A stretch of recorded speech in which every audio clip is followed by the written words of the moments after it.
Bom dia, pessoal, e bem-vindos para mais um Café com Empreender 360, o penúltimo do ano. Eu estou aqui com a Mariana. Bom dia, Mariana. Bom dia, Flor. Bom dia, Vindo gente. diretamente de São Paulo, né? Já se preparou pro filho de Curitiba?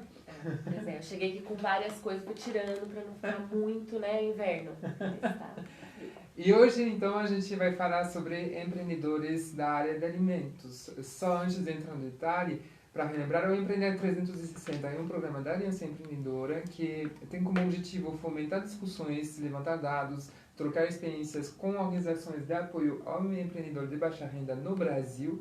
E a gente tem uma plataforma, empreendedores360.org.br, onde tem um monte de pesquisas, de dados, eventos, notícias também. Então, quem quiser, fique à vontade, podem visitar o nosso site, podem comentar ali no Facebook e no Insta que estamos com a Mayara atrás da câmera para responder a vocês. Maravilhosa! E é isso aí. Então, Mari, quem você é, o que você come, gente, pois é, onde você mora. Então, eu sou a Mari, né? Nem adianta falar Mariana aqui, né? Vai logo pra Mari.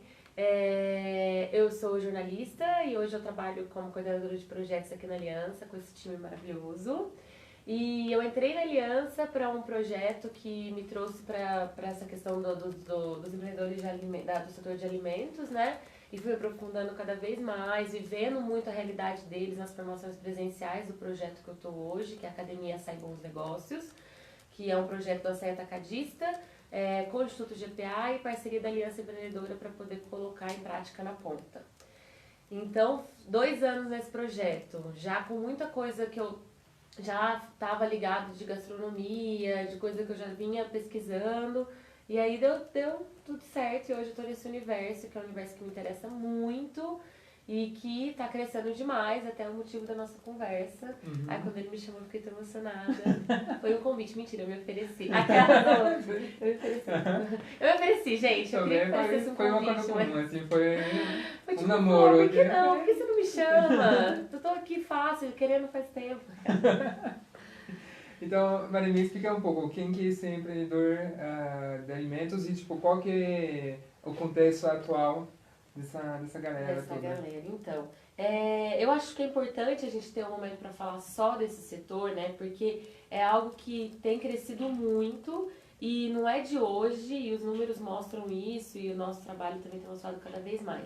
No fim do ano passado, eu tava dei uma entrevista, e aí eu fui até pra ser atacadista. E aí a gente tava falando quais são os setores que iam crescer muito esse ano. E o setor de alimentos estava no meio. Esse ano, antes de vir pra cá, eu tava dando uma olhada de novo, e tá em segundo lugar como um dos setores que vai mais crescer, principalmente na área de mercearia, de produtos assim, de coisa mais de serviço mesmo, sabe? Mais ligado ao setor de alimentação. Então, assim, tá crescendo muito. Dos dados do Sebrae, tava até mostrando aqui pro Flor antes de começar, deu um boom de 2014 para cá. E isso se dá por 2 motivos, claro, né? Acho que um vem dos empreendedores que querem realmente empreender com a comida, que veem nisso, tem um lugar aí de sonho, de querer, essa coisa da cozinha, de ter um talento até para isso e querer estar nessa área. E, claro, uma outra parte que está atrelada a uma necessidade mesmo, né? Então, e a gente vê muito claro esses 2 perfis, tanto nas formações que a gente tem participado, né, pela Aliança Empreendedora com o projeto da Academia Açaí Bons Negócios, como em pesquisa, que está mostrando cada vez mais que esse setor tá crescendo, né? Não, complementando um pouco quando você fala dessa questão de por necessidade, a gente vê, né, a gente queria trazer esse assunto porque justamente muitos empreendedores de baixa renda trabalham com alimentação porque é uma coisa assim, simples, né, entre aspas, de começar, ou seja, as pessoas que precisam gerar uma renda própria, elas começam com o que elas sabem fazer. E muitas vezes cozinhar é uma coisa que já sabem fazer, que não precisa ter uma graduação, não precisa ter um doutorado naquilo para começar a vender e já conseguir acessar também vizinhos, amigos para vender marmita. E geralmente é assim que começa.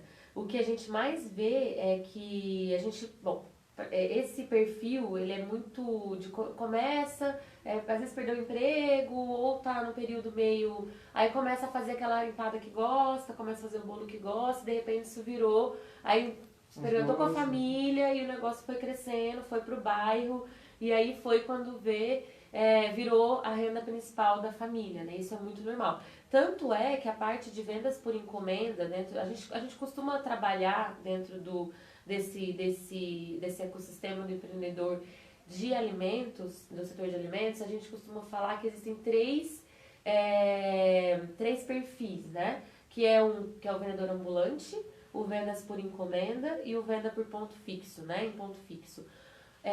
Até já estava olhando antes aqui também, dados do Sebrae, de que vendas por encomenda, em porcentagem, é já o maior número de pessoas atuando com alimentos.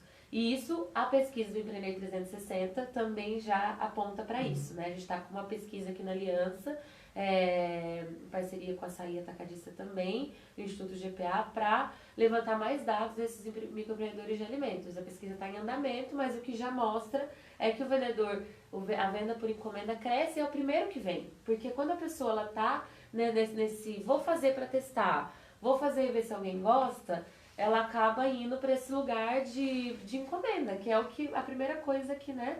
Aí depois isso pode ir caminhando para, quero ter um espaço meu, quero ter um espaço físico. Mas a gente percebe que não só os números, mas como contato com o empreendedor. Começa como algo familiar, no bairro, e vai crescendo. E tem uma outra coisa que eu acho que também ajuda para o empreendedor que está dentro desse perfil de vendas por encomenda, que é a questão de poder fazer em casa e ter os aplicativos. Porque hoje, toda a formação presencial que a gente faz, na nossa metodologia, a gente tem que ter ali teve que colocar mais informação e mais coisa para venda com o aplicativo. Porque isso está muito forte, né? Até dentro da própria plataforma da Academia Açaí, a gente fez um vídeo só para falar de iFood, Uber Eats, Que Fome, vários outros, e como que isso funciona, vantagens, desvantagens, porque os empreendedores, né, perguntam muito, mas compensa, como eu faço? Como que eu vou precificar agora que eu vou estar no aplicativo? E é um caminho mais fácil quando você começa a empreender na área de alimentos, porque você adapta a sua cozinha, você consegue você não precisa ter a preocupação de talvez estar servindo um cliente num ambiente. Então você elimina uma parte da sua gestão da produção inteira que acaba facilitando para quem está começando. É claro que você acrescenta outras coisas, como por exemplo pensar na logística. Aí o operador de alimentos, uma das dores, né, que a gente percebe em pesquisa que está saindo e na nossa presença em campo com os empreendedores, é que a parte de logística, de entrega, ainda é uma dor, né? Como é que você vai fazer para entregar, chegar a tempo e tudo mais. E diferente do ponto fixo, que a pessoa recebe o cliente dentro da sua loja, seu restaurante, né? E não precisa se preocupar com essa entrega. Outra informação que caiu esse ano que complementa nesse aumento de empreendedores da área da alimentação, o aumento de 500% dos vendedores ambulantes, né? Claro que não tem só pessoas de alimentos, nesse dado que foi trazido, não lembro se foi a Folha de São Paulo, enfim, qualquer outra. Eu vi no El País essa matéria. Talvez então era isso.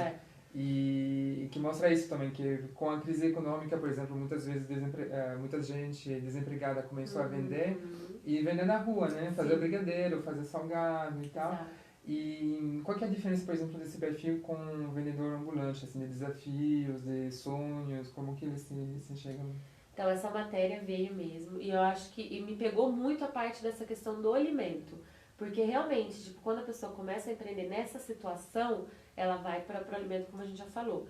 E aí entra uma questão que aumentou muito nesse cenário, e de fato as pesquisas já mostram que esse empreendedor, ele tem mesmo, por exemplo, uma pessoa que tem ponto fixo, geralmente ela é uma pessoa que já está com as contas já está mais à frente em questão de ferramenta que usa, de gestão, ela já tem um poder aquisitivo maior, porque ela ou está alugando um espaço, ou ela está fazendo ali na casa dela, tendo um custo maior né, para poder manter o negócio. E o vendedor ambulante, ele acaba ficando, né, em matéria de renda, o vendedor ambulante é o que realmente está mais vulnerável aí. No entanto, tem uma coisa interessante que é aonde que entram os donos de food truck, desses mais elaborados. Ele tá dentro dessa categoria de ambulante, né? Então, mas ele entra talvez, isso já é uma percepção, tá?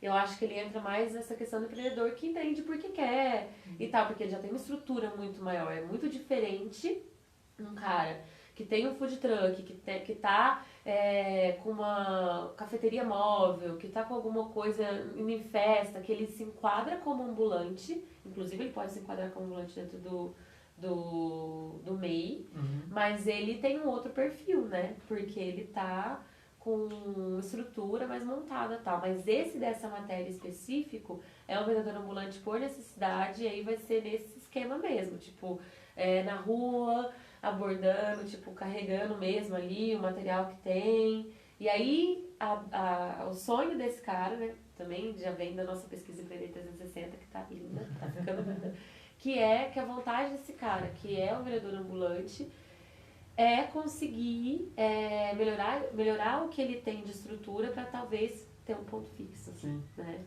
Isso da pesquisa, dos primeiros dados que a gente conseguiu juntar, é uma coisa bem interessante de ver que cada perfil ele se complementam numa curva de crescimento, né? O ambulante queria, talvez, tipo, passa primeiro para a encomenda, e a encomenda quer ter um ponto fixo, né?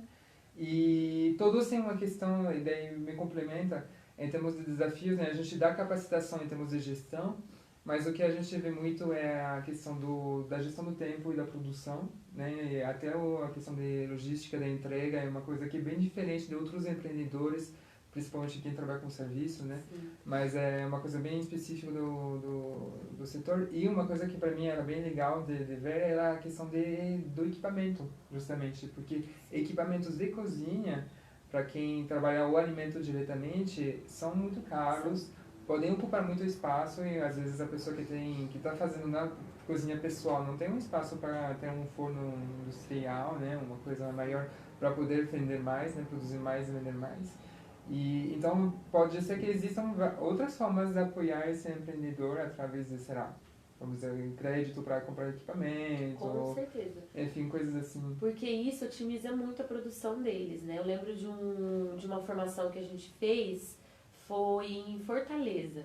E ficou muito claro, a gente, assim, cada lugar que a gente vai, a gente faz formação pela Academia Sai Bons Negócios só para empreendedor de alimentos, né? E cada lugar que a gente vai tem um cenário local, tem muitas coisas que interferem ali. Mas em Fortaleza tinha muito pizzaiolo, tinha muita gente que vendia pizza. E era visível a diferença entre um cara que já tinha conseguido comprar o cilindro da pizza e o cara que estava ali fazendo na mão ainda. Até o próprio curso, as ferramentas que a gente levava ali, esbarrava várias vezes nessa necessidade de ter esse cilindro para conseguir otimizar o tempo e fazer mais pizza e menos, sabe? Então isso faz toda a diferença. Tanto é que o cara que já estava mais avançado, já estava com 2 pizzarias, isso que é legal das formações, de colocar os empreendedores de alimentos juntos, né? Porque é a rede, né? Sim. Eles se alimentam, eles conversam, eles trocam. E a gente ali é só um instrumento para fazer isso acontecer, né? E foi muito interessante, porque ele falou, cara, olha, você vai ter que separar aí para você conseguir comprar essa máquina, porque aí sim você vai conseguir dar o boom. Porque às vezes você tá colocando gás, achando que, né, tipo, em outros elementos, mas o que adianta se você não tá conseguindo... Enfim, mas essa questão do equipamento pro empreendedor de alimento faz toda a diferença, assim.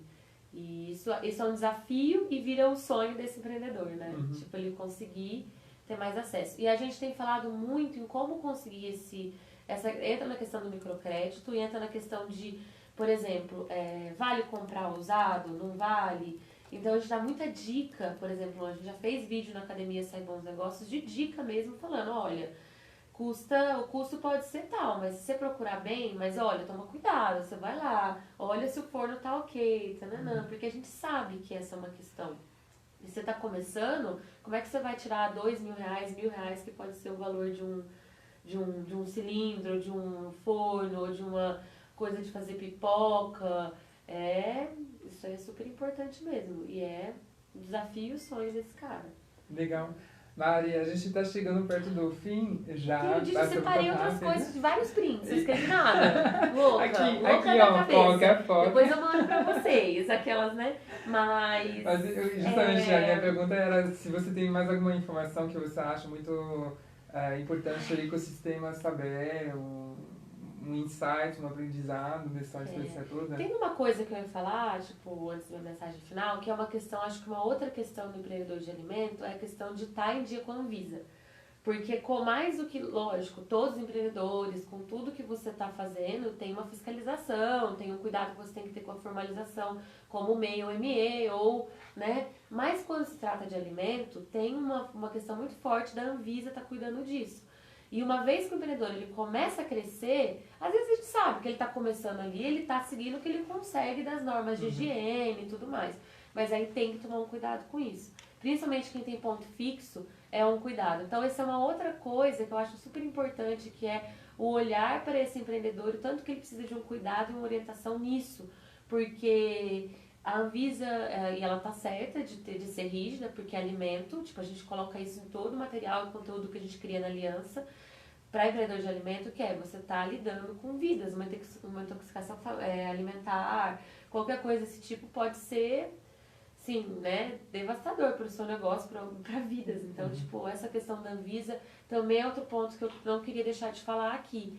E tanto é que a gente tem casos de empreendedores que assim que conseguiu dar um up e conseguiu ter um lucro melhor, dele investir no negócio dele com uma consultoria para ajudar a estar dentro com as normas da Anvisa, principalmente ponto fixo, né? Que é quem tem mais esse tipo tem que ter mais esse tipo de cuidado. Fora isso, acho que é isso, acho que vai continuar crescendo, assim, a gente percebe, né, tipo, eu como coordenadora de um projeto que mexe exclusivamente com empreendedores da área de alimentos, eu percebo tanto que tem uma necessidade de ouvir esses empreendedores, de levar ferramentas para esses empreendedores, porque é muito específico e e assim, tem muita gente, a rua tá cheia de gente querendo comprar. Última coisa, lembrei de outra coisa importante, que é outro nicho que está crescendo e que eu acho que é importante falar, que a gente também já fez vídeo sobre isso, que é alimentos veganos, para quem tem alergia à lactose, para quem tem intolerância à lactose, quer dizer. Então tem que ficar de olho também nesse tipo de mercado, sabe? E eles estão ficando mais de olho, porque tá vindo uma demanda deles em curso, que a gente está acostumado aqui, e também nas conversas mesmo, de pedir para que a gente fale mais sobre isso, porque a produção para fazer um alimento específico, de acordo com alguma intolerância, ou vegano que seja, ela é totalmente diferente de uma produção. São regras a mais para seguir, para não misturar as coisas. Exatamente. Né? Então é outra coisa para esse empreendedor. Isso tem muito a ver com um tema que a gente traz de vez em quando, que é a questão da inovação também. Não precisa ser uma inovação nem no sentido de você precisa criar uma coisa que não existia antes, mas sim trazer uma coisa para o bairro, para a comunidade que não era vendida antes. E o setor da alimentação principalmente sofre muito com concorrência, porque justamente como tem muitas padarias, muitos pontos fixos, ambulantes que trabalham exatamente os mesmos produtos, e a única forma deles se diferenciar que eles encontram é pelo preço, abaixando o preço, que pode quebrar daí as próprias pernas do empreendedor. A gente conversa muito disso. E não necessariamente eles conseguem enxergar a questão da inovação. Ou a inovação vou deixar o meu produto mais gourmet, né? Tipo, vou elevar no nível mais chique ali o meu produto. Mas esses nichos que você estava trazendo são uma forma bem das tendências, né? Sim, e nisso o ambulante sofre mais também, porque ele tem que vender muito mais, às vezes, principalmente se vende coisa como brigadeiro, bolo de pote, coisa menor, ele sente que ele precisa vender muito mais para conseguir ter o lucro, né? E aí, com isso, ele fica muito mais de olho na concorrência e sendo que essa questão da inovação te leva muito para as formações, porque é isso, às vezes é um detalhe que você faz diferente e você consegue se destacar sem precisar baixar muito o preço, né? Última coisa que eu vou falar, prometo. Uma coisa que eu acho que também é diferente do empreendedor da área de alimentos é a importância que a gente dá, pelo menos na parte de ferramenta e instrução para esse empreendedor, tanto na plataforma online como presencial, que é a questão da ficha técnica. Para o empreendedor de alimentos isso faz uma diferença imensa, sabe? Tipo, acho que para os outros, de outros nichos também. Mas é que o de alimento, ele precisa entender que tanto que está entrando, que tanto que está saindo, quais são os gastos dele na ponta do lápis. E a ficha técnica ela é muito boa para isso. Ela coloca o tempo de preparo, você consegue colocar o tanto que você comprou por exemplo, para fazer uma massa e o quanto que isso rende. A ficha técnica para o empreendedor de alimento ela é uma ferramenta traz informações para conseguir tomar decisões. Tomar decisões, é muito importante. Entender a sua gestão da produção e aí a partir disso, sabe? O empreendedor de alimento é outra coisa interessante, é que tem muita gente que, eu sou boa de fazer a empada, mas eu não sou muito boa com as finanças. Eu sou boa na cozinha, mas eu não quero... Então, tem uma coisa interessante que você falou, como que esse empreendedor trabalha, tem muito negócio familiar e o empreendedor, ele tem um grande potencial, eu acho, nas comunidades, em grupo, de chamar mais gente para trabalhar. Porque esse cara tá na cozinha e esse cara tá, sei lá, no mercadinho arrumando as coisas. Mas e aí, quem que tá fazendo o restante? Ele sozinho não dá conta, aí começa a entrar mais gente. Geralmente é um negócio familiar e tem um potencial de, tipo, ter alguém ajudando na cozinha, pegar alguém do bairro, pegar alguém ali perto, capacitar um jovem. Isso tem aparecido bastante também nas nossas formações, que você precisa se organizar para você conseguir saber se você consegue trazer mais gente junto e, sabe? Então, geralmente esse cara tá, e fazer gestão de compra. O empreendedor de alimento, ele tem uma questão que ele vai cozinhar, ele tem que ter as coisas ali, a gestão de compra, de estoque do empreendedor de alimento é bem complexa, porque ele, quer dizer, não é difícil, não quero com isso desanimar, aquelas, né, falar que mas assim, ele tem que pensar bem para que não desperdice dinheiro, alimento parado no estoque é dinheiro parado. E vence. Então ele tem que pensar em muitas coisas. Então, assim, eu acho que o empreendedor de alimento, quem está empreendendo nessa hora, nesse setor, tem um potencial muito massa, assim, de trazer mais gente junto. Não é um negócio que dá pra... a gente sabe que dá, porque o empreendedor de alimento, ele tá fazendo a compra, ele tá vendendo, mas quando ele consegue se organizar, fazer a ficha técnica, organizar a parte de finança e tudo mais, ele consegue trazer mais gente pra perto, e aí eu acho que o negócio, sabe? Flui mais. Massa. Bem legal. Mari, muitas coisas para serem faladas. Agora que eu comecei. Agora que eu comecei a assistir a mentira. A gente podia fazer o seguinte, quando sair a pesquisa, eu volto. Você volta. Eu trago números, porque eu pensei, trazer uma plaquinha, fazendo 22%, mas falando, gente, não nem falando. Mas na próxima eu vou trazer números. Gráficos. Tá? Gráficos que ele ama. Ai, gente, é isso. Gente, antes de acabar, a gente tem alguns destaques. Um evento que vai acontecer segunda-feira da semana que vem, dia 16, na parte da manhã, em São Paulo, na sua terra adotiva. Né? Adotiva. Sou mineira, gente. Que é sobre o mapeamento do empreendedorismo criativo e social no Brasil. Então é outro mapeamento, outra pesquisa que foi feita também. Eles vão trazer os primeiros resultados para saber justamente como essa área se movimenta aqui no país. E outro destaque que eu queria trazer, que não é um evento, mas que é uma notícia que é bom acompanhar de perto, é a notícia que caiu semana passada sobre algumas atividades que sairiam do MEI, né? Então é um tema bem... O MEI, para quem trabalha com empreendedores de baixa renda, é um tema central, né? Foi uma política pública de inclusão social e econômica para a população mais vulnerável. E aí a gente se deparou com essa notícia do que várias atividades, como atividades artísticas, professores também vão sair do MEI. Parece que voltaram um pouco atrás, enfim, acho que ainda é em negociação e discussão, mas é bom acompanhar por perto e quem sabe a gente fale disso semana que vem, né? Se tiver uma coisa mais fechada. Mari, muito obrigado pela presença, pela sua participação. Foi um prazer, espero que você gostou. Ai, gente, que o café estava bom. Gente, na verdade, eu devia trazer a xícara de café, mas só o que eu ia falar, por último, para acessar, né, o Academia Açaí Bons Negócios, que a gente está de parceiro, né, como junto nessa. E, bom, lá tem cursos de graça, tá? Assim como estamos junto, né? A diferença é que a Academia Açaí Bons Negócios é voltada pro empreendedor de alimentos. Então tem todo exemplo, tudo que a gente coloca lá é pro empreendedor de alimentos. Massa. Muito obrigado, Marim. E, gente, até a próxima vez, na segunda-feira, 10 horas, nas nossas redes sociais. E não deixam de acessar também o nosso site empreender360.org.br. Tchau, pessoal. Tchau, gente. Boa semana. Até.